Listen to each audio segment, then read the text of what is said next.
Huh. So the bravado was for real then. Hey guys, MasakoX here. Now Vegeta is the classic rival to Goku. He is strong in his own right, but he cannot quite surpass Goku, or at least not for very long. Whatever happens, the main character gets the best of him time and time again. Despite being the Prince of all Saiyans, the title of becoming, at the time, the Legendary Super Saiyan just eluded him. Instead, that plum went to Goku, the low-class warrior that bested him back on Earth just a few months ago, and it was still raw in his mind. So suffice to say, his feelings towards Goku at the time were not at their best. There was a time though, during the Namek saga, that the only person who could even try and stand up to Frieza was this guy, back when Goku was in the medical machine after being wasted as Goku Ginyu and all that. Because Goku was indisposed, Vegeta had to come up with a plan to try and take out Frieza, and it's a pretty daring plan too. Even at just 2% of his power, final form Frieza could have taken out everybody on the planet. Hell, even anyone in that quadrant of the galaxy. Vegeta's plan was demanding that Krillin almost kill him so he can then exploit a power boost, the Zenkai boost, once he had been healed by that little Namekian Dende. Once he'd recovered and gained that boost, Vegeta might actually stand a chance against the Galactic Emperor. Unfortunately, this plan in the anime was just not good enough, and he ultimately succumbed to the Emperor in a very embarrassing fashion, which showed Vegeta being quite raw in emotion and shedding a tear on many occasions. He would then die thanks to a timely death beam to the heart, leaving Goku to clean up his mess. We saw Vegeta's ego crumble piece by piece, and it was pretty disturbing to see. So as we continue What If Week for July, we are going to suppose the idea that what if Vegeta's plan to almost kill himself actually worked how it was intended? Vegeta would become the Legendary Super Saiyan instead of Goku. Now this is not to say that Goku never becomes Super Saiyan, it's just that Vegeta gets there first. How would that change the dynamic between Goku and Vegeta?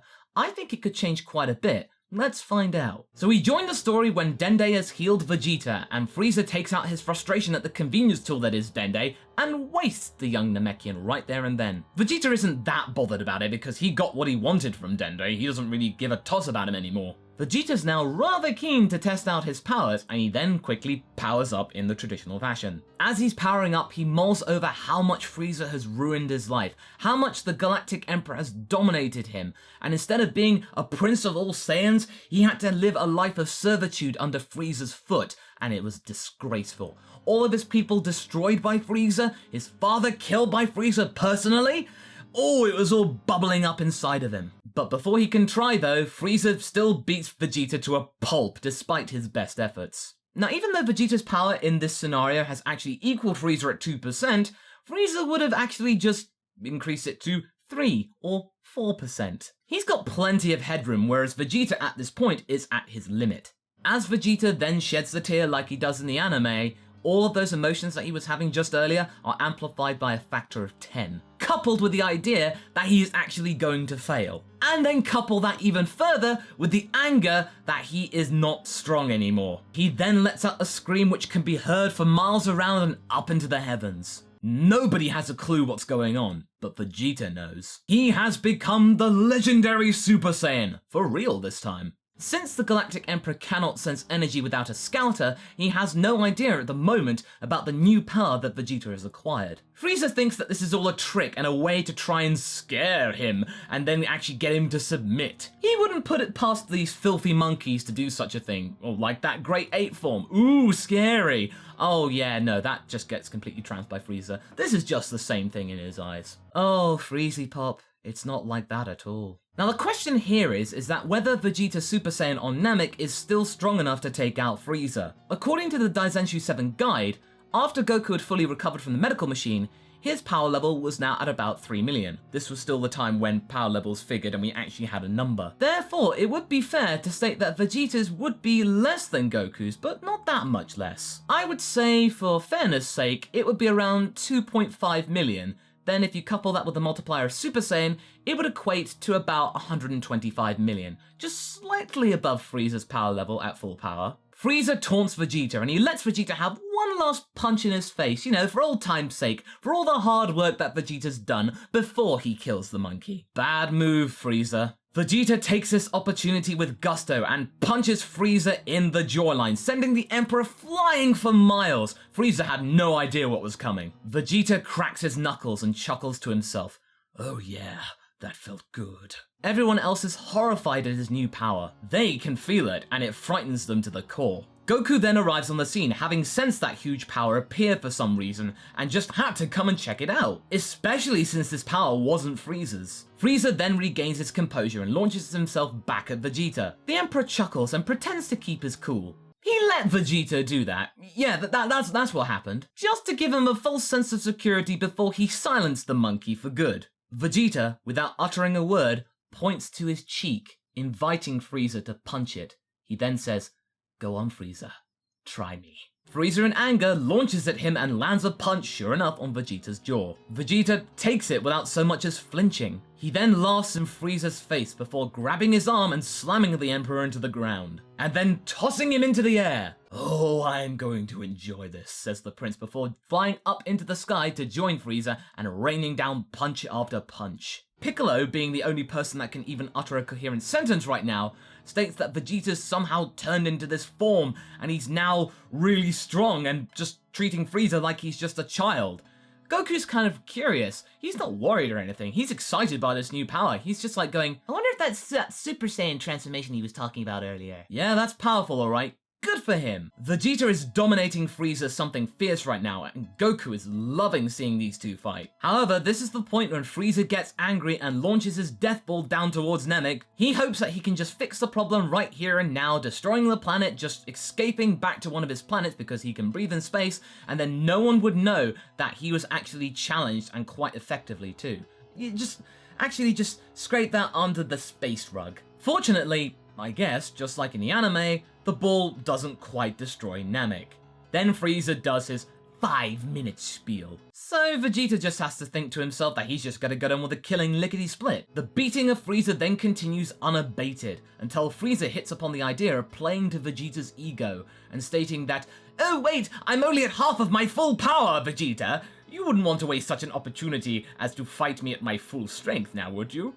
That's what you Saiyans love, fighting. I can give you a better fight if you want, if you just let me transform to full power, right?" As we know, Vegeta is easily played with offers like this, and he actually accepts the offer. Kind of like how Goku just let Frieza transform in the anime. Everyone around is despairing at Vegeta's decision, but they actually have to focus on the matter of hand, that what King Kai is planning, trying to get Porunga activated and then try and get the wishes out and get everyone off the planet before it blows up.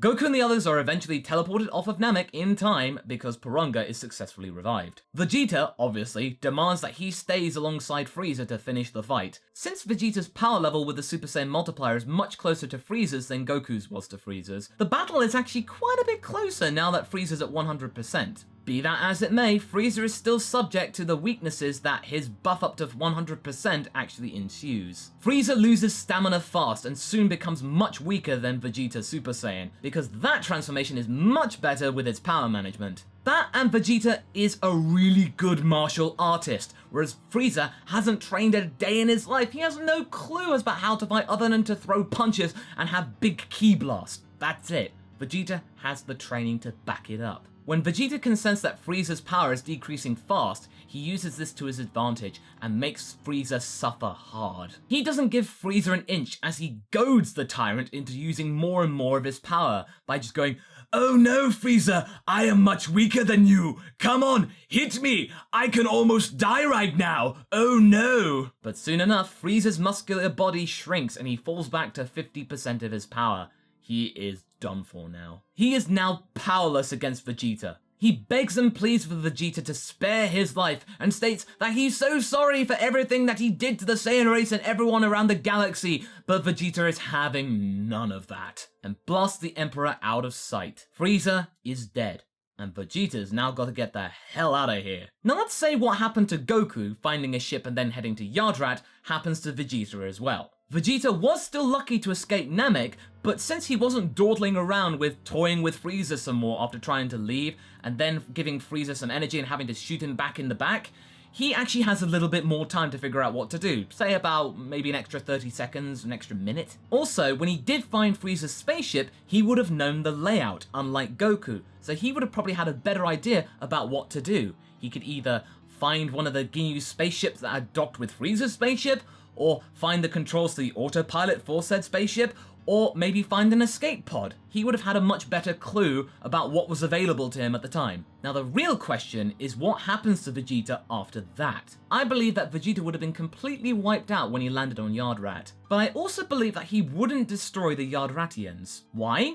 Well, he's just basically achieved two of his greatest missions in life. First, to defeat Frieza and avenge his race, and secondly, become stronger than Goku. He's done it. His personal crusades have been completed. Now all he has to do is recover, head back to Earth, and then fight Kakarot one-on-one and actually finally decide what was going on now with his new power. He can afford to be a little generous with the locals roundabout now. Goku and the others are safely back on Earth, and things continue quite easily and quite much as like they do in the anime, only with Vegeta not around to cause trouble. The next question after that is, when does Vegeta show up again? Since Frieza is dead, King Cold is still out there, but he has no incentive or inkling to actually go to Earth.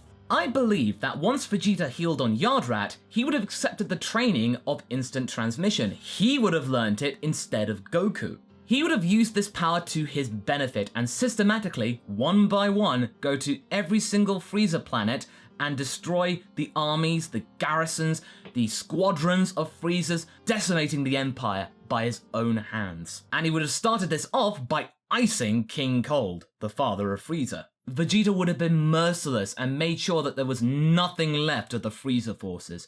No rebel unit, no scraps, and no survivors. There would have been nothing to try and avenge Frieza further down the line. This would tie up all the loose ends and ensure that Frieza would never come back. Vegeta, now having laid waste to Frieza's empire, chooses to head back to Earth and take on Goku. By the time Vegeta arrives on Earth, this is around the same time that Trunks has also arrived on Earth to deliver his message. The Hero of Time is puzzled that nobody's around where he's landed because remember, Frieza isn't here, so he's not landed to try and take revenge, and Goku is still on planet Earth, so there's no planet Yardrat delivery in that space pod, so that's not there. So Trunks has no choice but to head to the only other place he knows about, Capsule Corporation. At the same time, Vegeta shows up at Capsule Corp, waiting to find Goku has also come to visit Bulma to then challenge him. Why is Goku at Bulma's? Well, they're just going to find Dragon Balls, because that's the name of the show. Right there and then, the prince challenges the low-class warrior to a duel. And this is where we'll leave it off for this part. Now I'm gonna leave a poll. What does Vegeta wish to gain from this duel? Does he merely wish to assert his authority over Goku, or does he wish to just flat out kill him? Vote now in the poll up top, and the results will dictate where the story will go from there. So there we go. Vegeta's acquisition of the Super Saiyan transformation on Namek has now made sure that he is the alpha male in the Dragon Ball story. He's avenged the Saiyan race, killed Frieza, become stronger than Goku. His life is complete. He is a much more rounded person now. He has accomplished a lot more than he had in the regular anime. He knows that he's strong. He knows that he's succeeded in his life goals. He knows that he can actually die happy. But he's not going to die. He's just going to get stronger and then try and rebuild the Saiyan race by any means necessary. He can actually begin to start a new life. But how's it going to go? We'll have to wait until next time. So what do you guys think? Did you like this scenario? Do you think this is how Vegeta would have behaved? Leave a comment below and let's get this discussion going. Anyway, I hope you enjoyed this video. Until the next one, be sure to like and subscribe. Catch you later!